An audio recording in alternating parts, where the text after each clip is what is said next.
Ever had an event go completely sideways? Yeah, we've all been there. I'm Rick Kiley, co-founder of SoHo Experiential, and this is In the Unlikely Event, the podcast where we talk about the moments where it all went wrong and the heroic efforts that saved the day. In each episode, I sit down with event producers and brand storytellers who faced real-time chaos and lived to tell the tale. Join me for some wild stories, a few laughs, and a lot of lessons learned right here on In the Unlikely Event.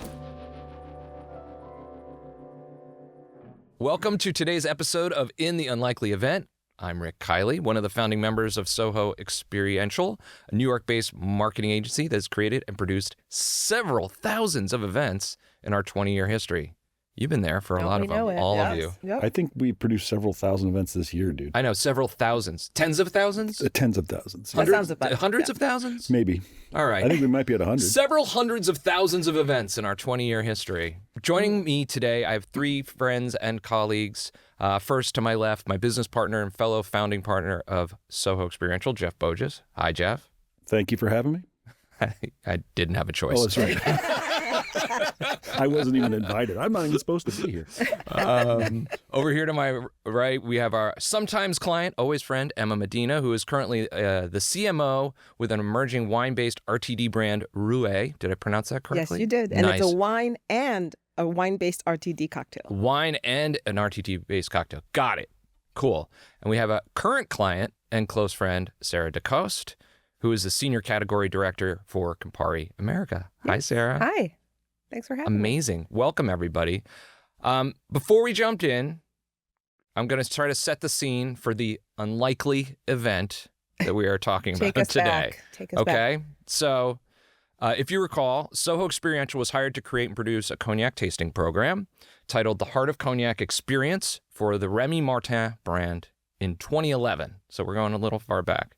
In 2012, which was our second year of production, one of the cities we were asked to program in was Washington, D.C. First time in D.C. First time in D.C. Mm-hmm. We found a beautiful venue within our budget, which is always great, at the French Embassy in Washington. So on brand, too. Super on brand. Yeah, it was totally on brand. You couldn't be on more Exactly. brand. I sense the sarcasm coming through already. Come on. Although it contained a unique contract clause, okay? Essentially, if the president of France needed to use the space for any reason, the embassy could cancel the event. I have the contract. Which would never happen, right? I brought the contract. You know, pun intended, it seems unlikely. Yeah. But How many times had it happened before? Never. Never. Zero. Was the client aware of this clause and agreed to it before we signed the contract? what are the chances? Of course. They did. Yes. We may have said it'll never happen. Yeah. Right. Did newly elected President Francois Hollande want to meet then President Barack Obama within days of his inauguration here in America? Oui, bien sûr. So did the President of France boot us from our venue just a week prior? Merde, oui. With just 1 week's notice, our team, led by my partner Jeff Boedges, supported by our very, very kind yet reasonably frustrated clients, Emma Medina and Sarah DeCoste, needed to pull off the impossible to save the event. And now, over a dozen years later, here we are to tell the tale. Now we're in therapy. This is therapy. Right? Yeah. This is group therapy. What I thought would be helpful is just for a few seconds each, let's go around the room, make sure everybody knows who's listening, who we are, but speak about what your role was at the time of this event. So not what you're doing today, but what your role was then. Jeff? That was early in the SoHo existence, and you and I, at that point, had gone from wearing almost every hat Yes. in the company to just wearing basically client service and a little bit of production support. We didn't have a production department yet. And finance. And finance. And contracts. And contracts. Sorry about that one. There were a lot, HR. HR. Yeah.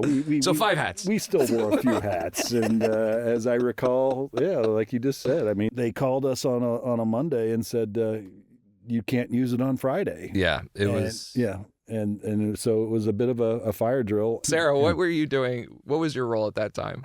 Well, I'm going to let seniority go first because Emma Okay. was my boss at the time. Yeah. So you go first and then yes. Okay, thanks. So I was the VP of marketing for the Remy Martin portfolio. Yes. And we got the call. And I remember vividly saying, what the F? Sure. Yeah. I don't believe you said F. No, I didn't. Yeah. Yeah. I probably said, what the hell? Yeah. Okay. What the heck? Yeah. Yeah. All right. Cool. So censored. So you were the head of the group. I was so the head of the you were the group. ultimate decision maker Yep. when it came to the Remy Martin brand Yep. for Remy Cointreau. And mind you, this wasn't our first Heart of Cognac No. Experience event. We had done it in a couple of other markets. Yeah. We had Well, we had a whole obviously- year previous. Yeah, So this was yeah. the exactly. second year, but it was the first time in DC. It was the first time in DC, Yep. but we were like, it was a smaller market than, we launched in New York for Pete's sakes. Yeah. I mean, Yep. so Yeah. I felt very confident. The contract seemed fine. I mean, the exception, we all said, what are the chances? Yep. And of course, Yeah. Yeah. Yeah. I don't think it's happened since either, by the way. yeah, It's it's Murphy's Law, right? Yeah, yeah, Murphy's yeah. Law. We bullseyed it though. Yeah. We're part of history. That's the way I look at it. Yeah. We did it with style. We make our right? own history here. And we had an incredible team. Oh, well, yeah, thank you. I was, brand manager at that Yeah. time? Probably newly appointed brand manager, fresh off of associate brand manager. So we were excited to go down there. As Emma said, we were expanding. It was Yeah. becoming a global program. So Yeah. we were kind of setting the stage globally, which was very Yeah. exciting. And what could go wrong? Right. All right. Cool. So let's give everybody an understanding of what the Heart of Cognac Experience is. Jeff, can you just explain how the tour worked, roughly how many people attended, Sure. that sort of thing? Yeah, the creative was based on a trip that I think all four of us went on to Cognac. And, Yes. And Yeah. so I remember there were big signs everywhere saying, "Welcome to the Heart of Cognac," because where Remy is right in the center. We sort of use that as our muse, and then we tried to recreate some of the same type of experiences that we saw in France. And so the first, you would come into a reception area, and that was like a bar, and you sort of hang out. And then from there, we would go into a video room where we would sort of welcome people to a tour. It was a rotating... We had three ambassadors that led and- those groups and rotated yeah, through. so they were handing off the baton each time. And so the blending room was the second The experience. lab. The lab. And it It was, did look like a lab. It looked really cool. Very cool. And it had great People loved lighting. that and- room. Yeah. We had a huge wall of different aged eau de vie, which is the basic components of how you make a blended cognac from, in a single distillery. And it was very complex and extremely complex actually to produce. It's one of those things like an idea that sounds super easy, but it's so much glassware and so much back No, and we had forth. like 12 people backstage resetting that room Yeah. every single time. If yeah, you can imagine it was, a it was F1 pit nuts. crew resetting Yeah. your No, kitchen, you're absolutely you right. That's kinda exactly have right. what it looked Yeah. like. And then from there, we had created an aging cellar, so it looked like a whole stack of cognac casks that would be Yeah. aging, and that the same thing you would see in France. And then from there, after that they went. I think there was a photo op, and then They- back to they- the bar they for left, a yeah. closing drink. Can we go back to the cellar for a second? Yeah. Because I think the most amazing Oh, idea you guys had was right. making it feel the humidity. You put cognac in the Jeff humidifier. put cognac in the It was humidifier. So that's one of those things. We Like burned through so many humidifiers. But it was so we went through so many humidifiers and so much booze, and not to mention.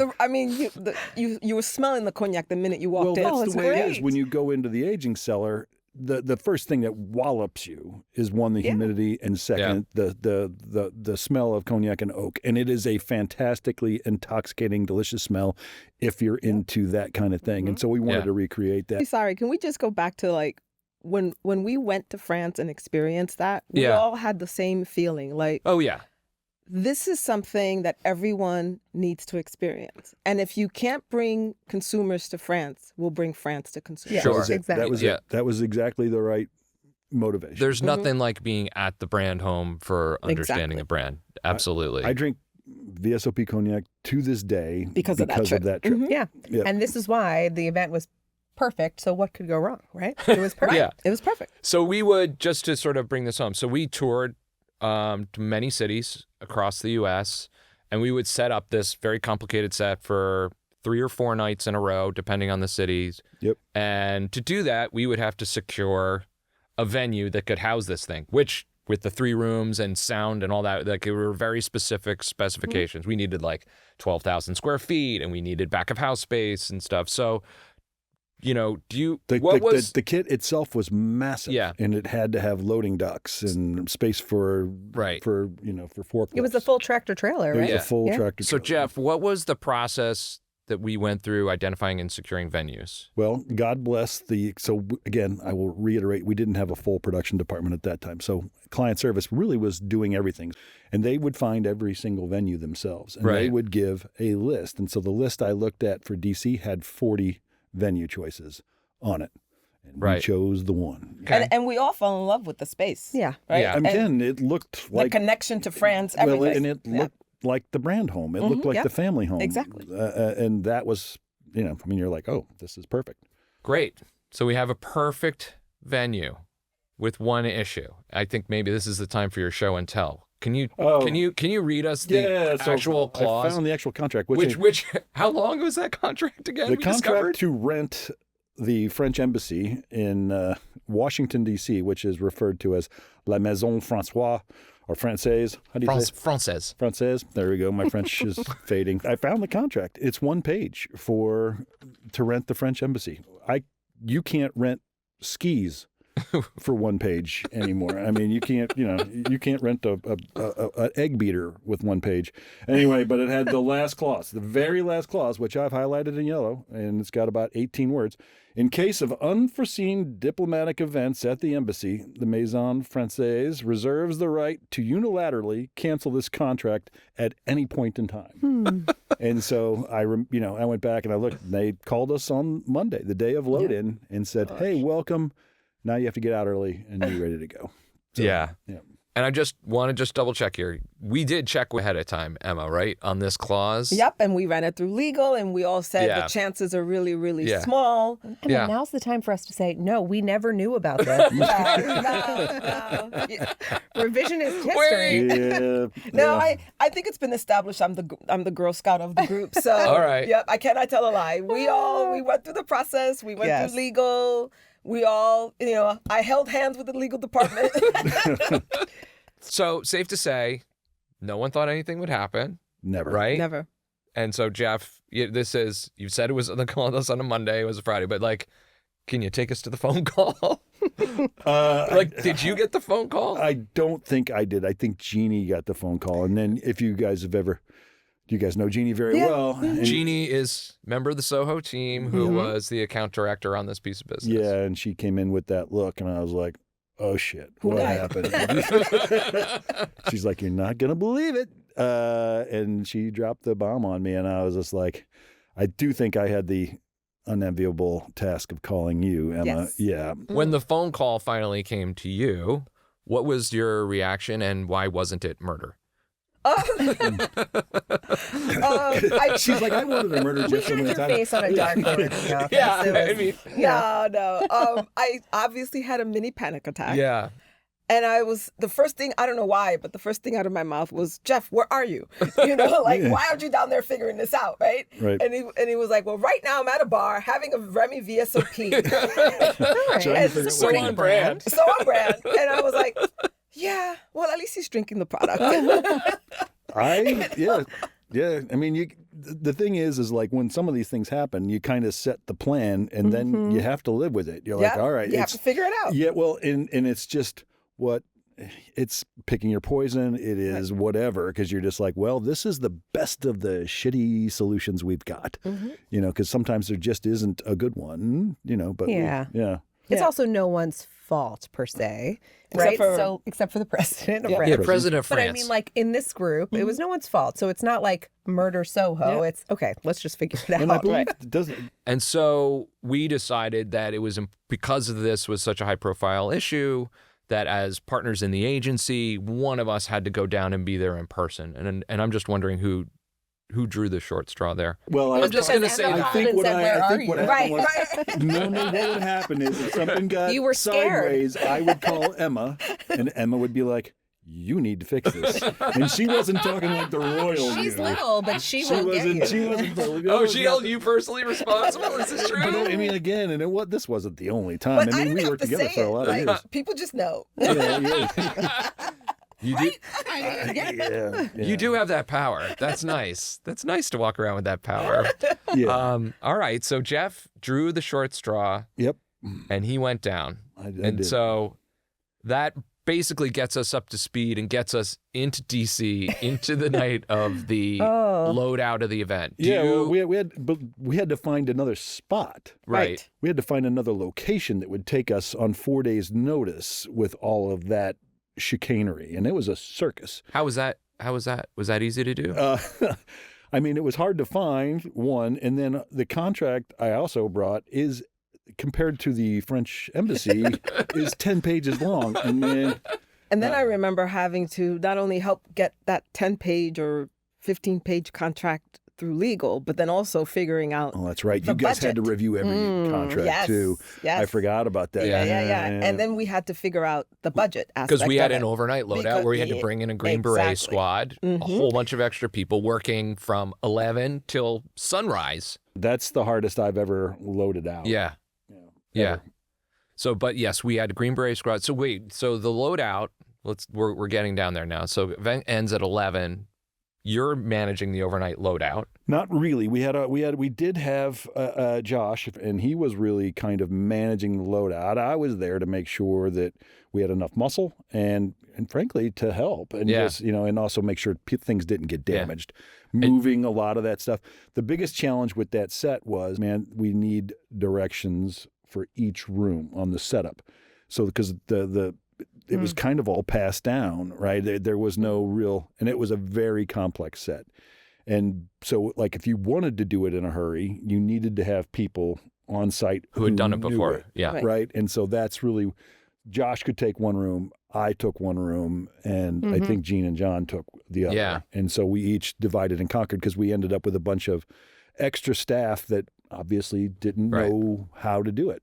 And so we took select elements from the set, which we also had to choreograph, and put those on a rider truck that we rented. So with the whole major Fosse set sat in one 54-foot tractor trailer, 53-foot tractor trailer. 53-foot tractor trailer. But we had rented a full-sized, basically, rider moving truck, and we packed the select elements onto that. All right. And then so the tractor trailer went to the next venue, and the rider was supposed to be parked next to the I'm going to stop you right there. Right. I think what you may or may not be aware, there was another wrinkle that happened before the load-in the next day. And so I think the challenge was we didn't have any place to park the rider truck.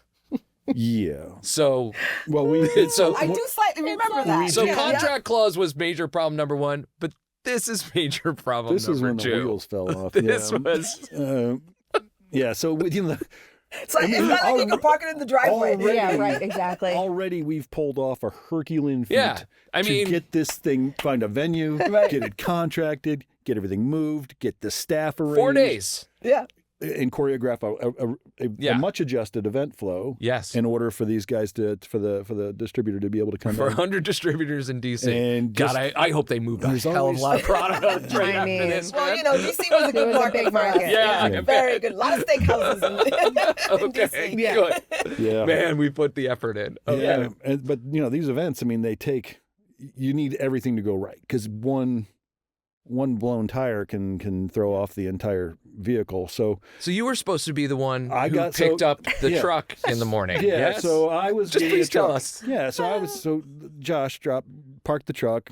He couldn't find a spot nearby, so he parked it on the street. He must have texted me where it was, and so I went to get the truck the next morning to the location that he had indicated, and it wasn't there. You're like, please tell me somebody picked it up first and took it to the venue.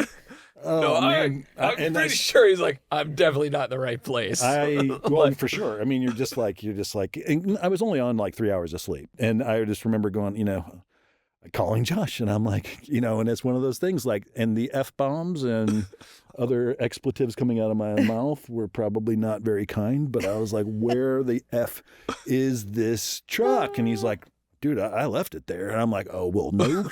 And so, yeah. You were. You called me. I was in New York. Yeah. And you're like, there's a tow truck. I was like, what the fuck are you talking about? And he's like, yeah, I'm smoking cigarettes. And I'm looking for the blank space where the truck is supposed to be. And I was like, it's 6 a.m. or whatever time it was. We didn't know if it had been towed or stolen or what, because yes. Also, Josh left the keys in the truck. Stop it. That's how we were doing the Wait, handoff. I didn't know that. In the visor. What is this, 1987? Yeah. Yeah. Well, I Kind mean, of. again, the truck was only Wow. parked for 3 hours. Like, it wasn't there, like, for a long time. I mean, I don't even know if it was parked there that long. It may have been parked there for 20 minutes. But we didn't know if it had been stolen or if it had been. And you remember, back then, I mean, people would wait to steal our dummy bottles. And we were Yes. going Yes. through dummy bottles like shit through a goose. People would steal our drink coins. Drink Everything. coins. They stole Everything. everything that wasn't tied down, man. Oh, and I really was like, maybe somebody followed him because they really wanted some of the elements or something. I didn't know. So I'm on the phone with the police trying to figure out if it had been towed or, and then also ostensibly to file a police report. Right. And so they sent the cops over and I talked to them and we learned that it had been towed. Now, this is Friday morning in Washington, D.C., and I don't know how many of you have ever experienced the joy of D.C. traffic. Yeah, so just what I just want Yeah. to a little context here. What time was this about? About I think I was there around 7 a.m. 7 a.m. And this event was happening like lunchtime. Yeah. Yeah, it was supposed to start at 11. It was supposed to start at 11. So we were supposed Guys, to I'm pick getting it up. anxious thinking Pick about it up this. at 6 or 7, get over there to do load in starting and we would around have like probably 8. just gone the night before, but the venue wouldn't allow us in any Right. earlier. So we were supposed to start loading in around like 8, and we needed every minute.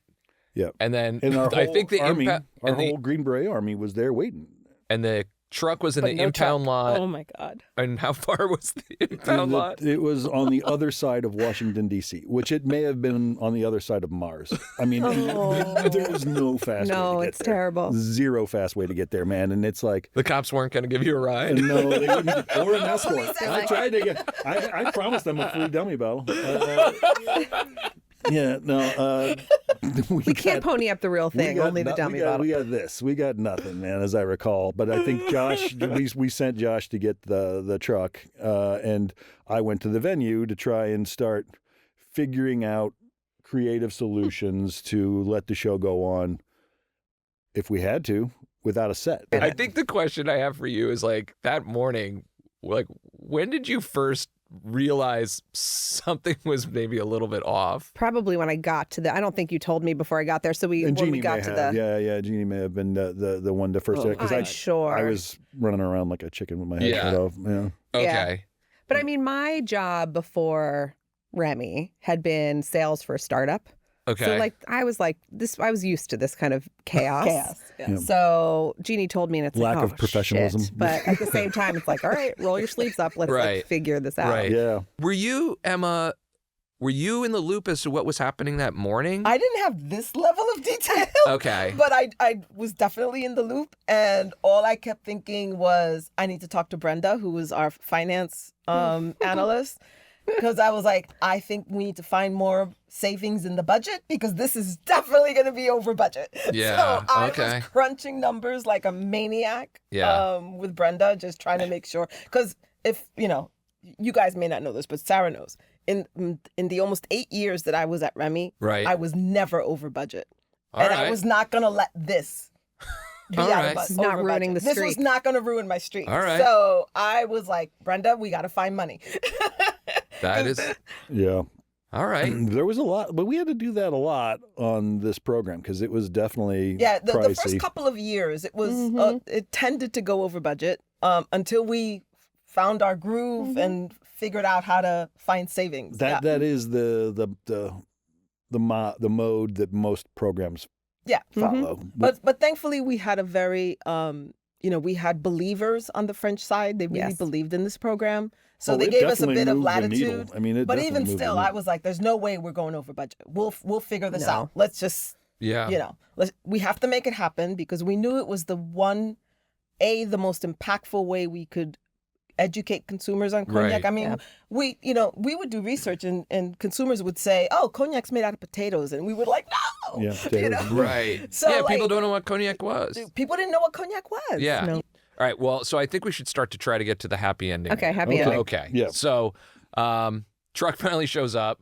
All hands on deck, load All in. hands We on probably deck. started a little late. We did. We started as I recall an hour, but it could have been a Yeah. little What did bit we do? less. Did we just gave the distributors a drink while they waited. Probably. Yeah, but we got it together. At the end of the day, we got it loaded in with our revised script, with our revised set as we had planned. It just was a little bit late. Do you remember, I mean, either of you who were down there, do you remember a point where you were like, okay, it's all good now? Like when, like once was the truck showed up, once we had the truck, I knew then it was just a matter of, honestly, of how hard can we work? Right. Yeah. Because then you've got the pieces. Well, you start prioritizing what are the elements you have to have. So you have to have liquid, right? Yeah, So once that's there, like they could really do everything and then just speak to everything.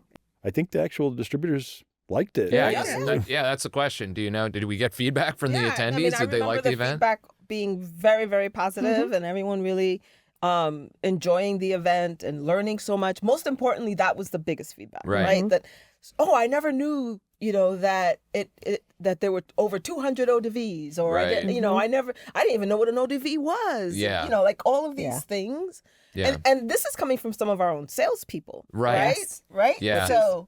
So I mean, that's just chef's kiss when you get that kind of positive feedback from a salesperson, right? It's true. That's great. Yeah. It's true. I wrote this question down to ask to you, but I think I know the answer to it. It was like, how did we get this done? But it seems like just from top to bottom, it was all like all great people. Yeah. All who were 100% dedicated, all who were like ready to sweat and bleed and did sweat and probably sometimes bled and were somehow able to work together towards this just common goal. That was kind of, I think, the genesis of this show must go on attitude. And also, like, I don't care if you have to work for 48 hours straight.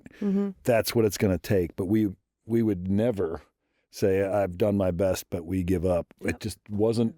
It wasn't something we would even consider. But I think that goes back to all of our previous experiences on the agency side and all of that. Sure. I mean, I was thinking about this earlier this morning. I remember you used to have a saying about, like, when the shit hits the fan, you don't worry about it. You just get the Windex and the Bounty and go to work. I mean, what else can you do?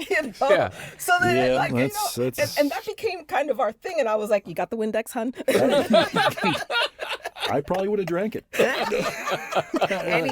Any port in a storm at that point. Yeah, exactly. I mean, I think on the client side too, it's easy to get caught up in, well, this is not what was on the storyboards and all the decks. Yep. But like you look at it and go, every distributor in that room, they didn't know what they were walking into. Yeah. Right. So like, it's not like they were disappointed. What we put on was a skeleton version of what we were used to, but for them it was, it was great. But I also think, I mean, kudos to you both, because like not every client, in my experience, I mean, we've been doing this a long time. Not everyone would react that way. There are clients that would sit back and yell and point fingers. Yeah, there are gotcha clients. There are gotcha clients who. So what's the point? I mean, what do you accomplish with that? Nothing. Yeah, no, makes it worse. Nothing. No, and you. But it does happen. Yeah. No, I'm sure it does. But like for us, we were just like, okay, how do we make this work? Like we have, this has to succeed. Well, the funny thing is, because it went for another 3 years. Maybe more, right? Yeah. And now it went global. And I have my pull-up banner skills for life. There you go. I think what a lot of people don't understand, I think part of the reason we want to have these conversations about these events is that this level of entropy around live events, it's always there. Like this I think was particularly insane. Yeah. But like there's almost always something that doesn't go right. And it takes a unique set of, should I do Liam Neeson? I have a band with a unique set of skills. It's like you have to have like a unique set of like personality traits and skills in order to deal with it in real time. It's a lifestyle. It's a total lifestyle. And I've had that conversation 90 times over the years with interviewees. I'm like, look, you don't want to work weekends? Don't come here. You don't want to work holidays?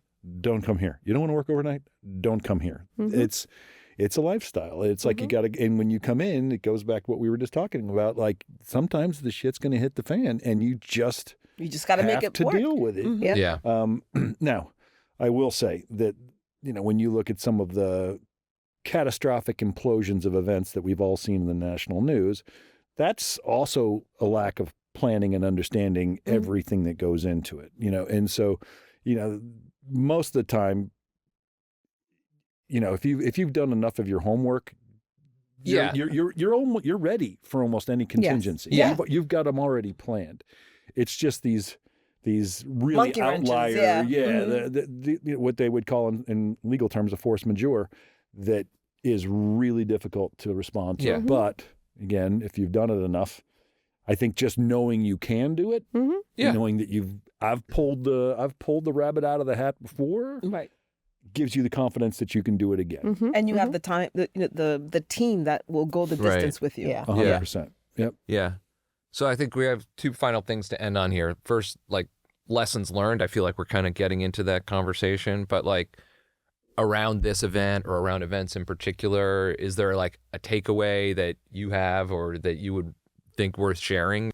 Well, from the client side, be flexible, right? And Yes. like just roll with it and try to figure it out. And also from a client side, your agency is your partner. So look at it that way and work together because you're both on the same team. Yeah. Exactly. And I think the other thing is Murphy's Law is a real thing. Yeah. Yeah. Right? It's a Yes. real thing. Yeah. So, on the client side, you have to be prepared, especially when you go into things like events. Yeah. It's not like, like media buying or advertising where it's it's almost methodical and it's actually Sure. mechanical at this point. Yeah. Yep. Right? With events, there's always something that can go wrong, like you said. Yeah. And so you have to just, be prepared that it could happen and prepare for Murphy's Law. Yeah. All right. I would add one last thing. Keep your sense of humor. Oh, absolutely. Always. Always. Yeah, 'cause you I- have to. We're throwing parties for a living. Exactly. So it's like, At the end of the day, it'll be okay. Yeah. All right. And Jeff, because I think, you're the agency guy in the room, but I'm going to start with you on this. Like, why do this? Like, why do we keep doing this job? Like, Yeah. what is the thing that keeps bringing you back even after these moments of just like complete and total like stress, anxiety, insanity? I throw events at home all the time. So like in my free time, I'm planning events. So you're a junkie. It's just what I like Yeah. to do. Right. And I've always liked it. I threw parties in college and my parents always joked, well, I guess you're doing what you learned in college. Yeah. I do love it. I like when I see other people get it, because when you watch people go through it and watch them get excited about this brand Yeah. and watch them get it and Yeah. start to be like, oh my gosh. And then they go out and they tell other people about it. It's incredibly rewarding for me. The being able to deal with the chaos that comes in, and I think to borrow a phrase that you've said about other people before, to eat chaos and shit ice cream. Yeah. Like I find no better feeling than being able to like solve that problem in real time and like make it happen, and that feels like such a tremendous accomplishment when you do that, and that's a high, that Yeah. feling like Yeah, that. I mean, You guys say live off the adrenaline. no, right? yeah, yeah. you totally say do. it's like Yeah. you're a junkie. I think you're right. Yeah. Yeah. Yeah. I mean, I think for me, there's nothing.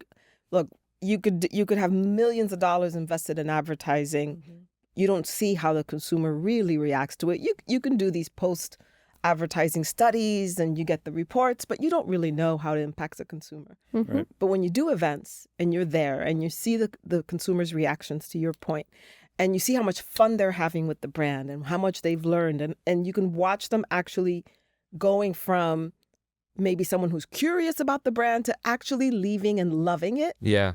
You can't put a price on that. Agree. Yeah. Although I will say, always leave room in your budgets. Yes. For when things go wrong. Pad the budget. Pad the We budget. try to get contingency fees.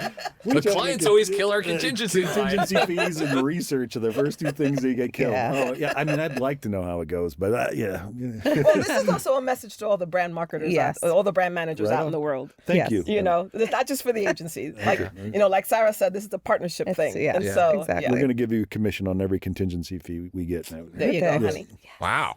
You guys all said it. I don't have It's anything more- else it's really like, demoralized. I don't have anything that's like major to add, except, we as brand, especially with the brand like Remy, which was such a beautiful brand, and we all went to France together, like you said, and we experienced that, magic, being able to bring that for this specific program and have you guys nail the execution. So you saw people come in and really feel like they were transported. That was like that was the best part. So, I mean, Yeah. that's why we do it, right? Yeah, like that's you exactly said, why we it's you're bringing the magic to people. That is the secret sauce of good experiential is Yeah. really making people feel it. Yep. Yeah. I mean, just to kind of move up to like maybe a couple years later, I think it became such a global success that Yes. we even had our cellar master come and do one of the events Right. and be the. Do you remember that? I do. Yeah. Yeah. I mean, we brought France to the U.S. Yeah, Totally. and man, they were. It's like rock stars, man. They were. I mean, the, they were- but they the were brand rock becomes a stars. rock star, and the ambassadors become Totally. rock stars. Yeah. For better and for worse, mind you. But Yeah. no, it's a heady time to see. Absolutely, but it was fun. Well, that is a happy ending. I think we should probably leave it right there. So I just want to thank you, Emma, and thank you, Sarah. Thanks, Jeff, for joining and sharing this story. I tell this story all the time to my friends because when they ask what I do, I was like, well, here's the craziest example, but it was really a wonderful experience, a learning experience, and fantastic working with all of you on it. So I really Great to have the appreciate team back together. Yeah. I know. We're just like, Get the gang back together. yeah, we're gonna have to do this even if we don't have like stories to tell. Let's make some Please, shit up. Please. Yeah. I agree. Great. Thank you guys for having Thank us. This you. was great. Yeah. All right. Signing off. Thanks for listening to In the Unlikely Event, where we unpack the moments that went wrong and celebrate the people who made them right. If you enjoyed today's episode, make sure to subscribe on YouTube, Spotify, Apple Podcasts, or wherever you listen. And hey, while you're at it, drop us a review or share this episode with a fellow event pro who's been through their own little disaster. You can catch more great content by following Unlikely Event on YouTube, Unlikely Event Pod on Instagram and TikTok, and SoHo EXP on LinkedIn. I'm Rick Kiley, and I'll see you next time, right here on In the Unlikely Event.